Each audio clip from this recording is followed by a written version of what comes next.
Friends, cooperative tutor എന്ന YouTube ചാനലിലേക്ക് ഏവർക്കും സ്വാഗതം. നിങ്ങൾ ആദ്യമായിട്ടാണ് ഈ ചാനൽ കാണുന്നതെങ്കിൽ പ്ലീസ് സബ്സ്ക്രൈബ് മൈ ചാനൽ. ഇതോടൊപ്പമുള്ള കുഞ്ഞു ബെല്ലൈക്കൺ കൂടി ഒന്ന് പ്രസ് ചെയ്തതിനു ശേഷം ഓൾ എന്ന ഓപ്ഷൻ കൂടി ഒന്ന് അമർത്തിയേക്കണേ. എങ്കിൽ മാത്രമേ ഞാനിടുന്ന ക്ലാസിന്റെ നോട്ടിഫിക്കേഷൻ നിങ്ങൾക്ക് ഉടനെ തന്നെ ലഭിക്കുകയുള്ളൂ. നമുക്ക് ക്ലാസ്സിലേക്ക് കടക്കാം. ഇന്ന് ഇംഗ്ലീഷുമായിട്ട് ബന്ധപ്പെട്ട ഒരു ക്ലാസ് ആണ് നടത്തുന്നത്. PSC നടത്തുന്ന പരീക്ഷയിലും CSEB നടത്തുന്ന പരീക്ഷയിലും ഏറ്റവും കൂടുതൽ ചോദിച്ചു കാണുന്ന ഒരു ഭാഗമാണ് കണ്ടീഷണൽ ക്ലോസ്. കണ്ടീഷണൽ ക്ലോസ് ഒരു മാർക്ക് എളുപ്പത്തിൽ നേടാവുന്ന ഏറ്റവും സിമ്പിൾ ആയിട്ടുള്ളൊരു ഭാഗമാണ് ഈ കണ്ടീഷണൽ ക്ലോസ്. നമുക്ക് നോക്കാം എന്താണ് conditional clause. The conditional clause is formed using the word if or unless. If, unless ഇവ ഉപയോഗിച്ച് രണ്ട് വാക്യങ്ങളെ യോജിപ്പിക്കുമ്പോഴാണ് കണ്ടീഷണൽ ക്ലോസ് രൂപപ്പെടുന്നത്. ഒരു സെന്റൻസ് കണ്ടീഷണൽ ക്ലോസ് ആയിരിക്കണം എങ്കിൽ ഏതൊക്കെ വാക്കുകൾ വേണം? if, unless ഇവ ഉപയോഗിച്ച് രണ്ട് വാക്യങ്ങളെ യോജിപ്പിക്കുമ്പോഴാണ് കണ്ടീഷണൽ ക്ലോസ് രൂപപ്പെടുന്നത്. ഇനി ഇതുമായിട്ട് ബന്ധപ്പെട്ട് കുറച്ച് സിമ്പിൾ ആയിട്ടുള്ള കാര്യങ്ങൾ ഒന്ന് ഓർത്തിരിക്കണം. സബോർഡിനേറ്റ് ക്ലോസിലെ മെയിൻ വെർബ് V1 ആണെങ്കിൽ, അതായത് ഫസ്റ്റ് സെന്റൻസ് തുടങ്ങുമ്പോൾ അതിനകത്തെ വേർഡ് V1 രൂപത്തിലാണെങ്കിൽ മെയിൻ ക്ലോസിൽ നമ്മൾ വില്ല്, ഷാല്, ക്യാന്, മേയർ ഇവയൊക്കെയാണ് മെയിൻ ക്ലോസിൽ വരുന്നത്. ഇനി സബോർഡിനേറ്റ് ക്ലോസിലെ മെയിൻ വെർബ് V2 ഫോമിലാണെങ്കിൽ, അഥവാ പാസ്റ്റ് ടെൻസിലാണെങ്കിൽ മെയിൻ ക്ലോസിൽ വുഡ്, ഷുഡ്, കുഡ്, മൈറ്റ് ഇവയാണ് വരുന്നത്. ഇനി സബോർഡിനേറ്റ് ക്ലോസിലെ main verb had plus V3 രൂപത്തിലാണെങ്കിൽ, ഹാർഡിന്റെ കൂടെ V3 കൂടെ എഴുതിയിട്ടുണ്ടെങ്കിൽ മെയിൻ ക്ലോസിൽ would, should, might, could, have plus V3 എന്ന രൂപം വരുന്നു. ശരിക്കും ശ്രദ്ധിക്കുന്ന ഒരാൾക്ക് മാത്രമേ ഇത് മനസ്സിലാകത്തുള്ളൂ. സബോർഡിനേറ്റ് ക്ലോസിലെ മെയിൻ വെർബ് V1 ആണെങ്കിൽ മെയിൻ ക്ലോസിൽ എന്തൊക്കെ വരും? വില്ല്, ഷാല്, ക്യാന്, മേയർ ഇത് വരും. ഇനി സബോർഡിനേറ്റ് ക്ലോസിലെ മെയിൻ വെർബ് V2 ഫോമിലാണെങ്കിൽ മെയിൻ ക്ലോസിൽ എന്തൊക്കെ വരും? വുഡ്, ഷുഡ്, കുഡ്, മൈറ്റ് ഇവ വരും. ഇനി അടുത്തത് സബോർഡിനേറ്റ് ക്ലോസിലെ main verb had plus V3 രൂപത്തിലാണെങ്കിൽ മെയിൻ ക്ലോസിൽ would, should, might, could, have എന്നിവയോടൊപ്പം എന്ത് വരുന്നു? V3 രൂപം വരുന്നു. അതിന്റെ ഒരു ചെറിയ രൂപമാണ് ഞാൻ ഇവിടെ കൊടുത്തിരിക്കുന്നത്. സബോർഡിനേറ്റ് ക്ലോസ് മെയിൻ ക്ലോസ് എഴുതിയിട്ട് V1 ആണെങ്കിൽ വില്ല്, shall, May, can plus V1. V2 ആണെങ്കിൽ എന്താണ്? Would, should, might, could plus V1 ആണ്. ഇനി ഹാർഡ് പ്ലസ് V3 ആണെങ്കിൽ would, should, might, could, have plus V3. നമുക്ക് ഒന്ന് രണ്ട് ഉദാഹരണങ്ങൾ നോക്കാം.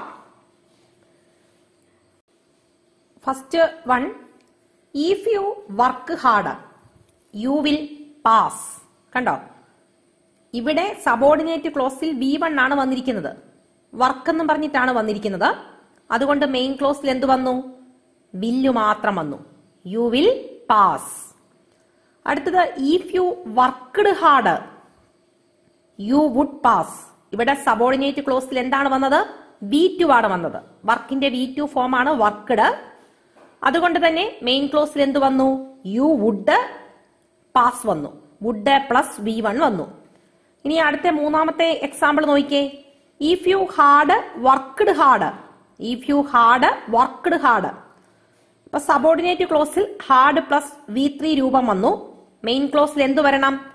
വുഡ് ഹാവ് പ്ലസ് V3 വരണം. വുഡ് ഹാവ് പ്ലസ് V3 വന്നു. If you had worked hard you would have passed. ഇനി കുറച്ച് ഉദാഹരണം കൂടെ നമുക്ക് നോക്കാം. if you try സബോർഡിനേറ്റ് ക്ലോസിൽ എന്തേ വന്നുള്ളൂ? V1 മാത്രമേ വന്നുള്ളൂ. അപ്പൊ എന്തു മതി? You can do it. If you tried V2 form വന്നു, you could do it. If you had plus V3 വന്നു, അതുകൊണ്ട് എന്ത് വരണം? You could have done it. You could have done it. You could have done it. ഇത് മനസ്സിലായി എന്ന് ഞാൻ വിചാരിക്കുന്നു. ഇനി ഈഫ് എന്ന് പറയുന്ന വാക്കിന്റെ കൂട്ട തന്നെ അൺലെസ് വരികയാണെങ്കിലും ഇതേ നിയമം തന്നെയാണ് ബാധകം. യാതൊരു മാറ്റവും ഇല്ല. ഒരു എക്സാമ്പിൾ നോക്കുക. Unless you work hard you will not pass. നീ കഷ്ടപ്പെട്ടില്ല എങ്കിൽ എന്താണ്? നീ ഉറപ്പായിട്ടും പാസ്സാകില്ല. Unless you work hard you will not pass. അതുപോലെ unless you worked hard V2 വന്നു, you would not have passed. You would not have passed. Unless you worked hard you would not passed. You would not pass. രണ്ടാമത്തെ example ഒന്നുകൂടെ നോക്കിയേ. Unless you worked hard you would not pass. അവിടെ worked V2 form വന്നു, അപ്പൊ എന്ത് വേണം? Would not pass. അടുത്തത് unless you had worked hard you would not have passed. അപ്പം ഹാർഡ് പ്ലസ് V3 രൂപം വന്നുകൊണ്ട് വുഡ് നോട്ട് ഹാവ് എന്ന് സെന്റൻസിൽ വന്നു. വളരെ സിമ്പിൾ ആണിത്. ഇനിയും അടുത്തൊരു ക്വസ്റ്റ്യൻ കൂടെ നോക്കിയേ. If a sentence the word unless used not used not. അതായത് അൺലെസ് ഉപയോഗിക്കുമ്പം സെന്റൻസിന് നെഗറ്റീവ് അർത്ഥം വരികയാണ്. അൺലെസ് വരുന്ന ക്ലോസിൽ, അൺലെസ് സബോർഡിനേറ്റ് ക്ലോസിലാണ് വരുന്നതെങ്കിൽ അവിടെ പിന്നീട് നോട്ട് ചേർക്കാൻ പാടില്ല. അതാണ് പറഞ്ഞിരിക്കുന്നത്. and ഇവിടെ നോക്കിയേ. Unless you do not call me I will not come.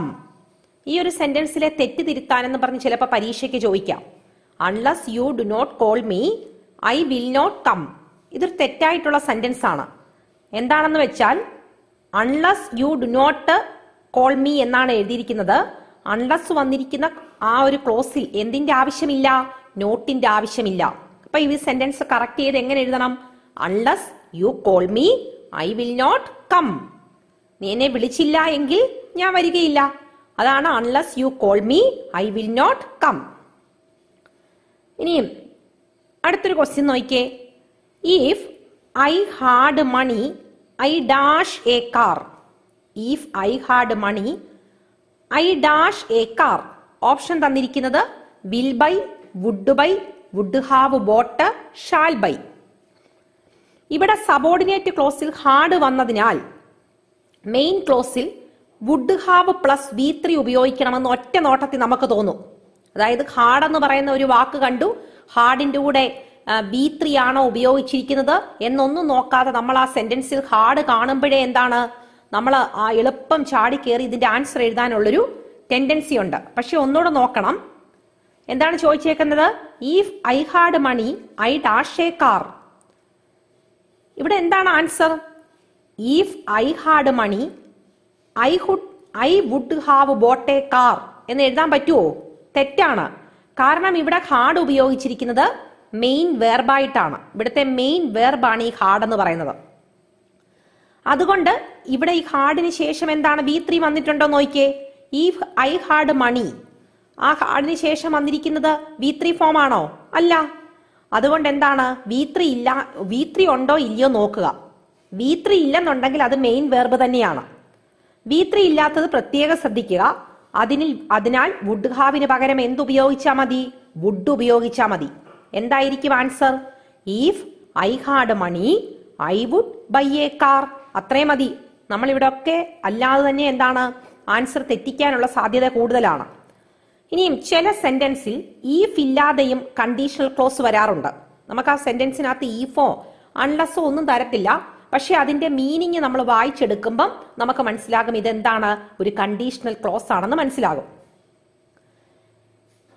അതായത് ഇത്തരം സെന്റൻസുകൾ ഈഫ് എന്ന് പറയുന്നത് അണ്ടർസ്റ്റുഡ് ആണ്, നമുക്കത് വായിച്ചെടുക്കുമ്പോഴേ മനസ്സിലാകും.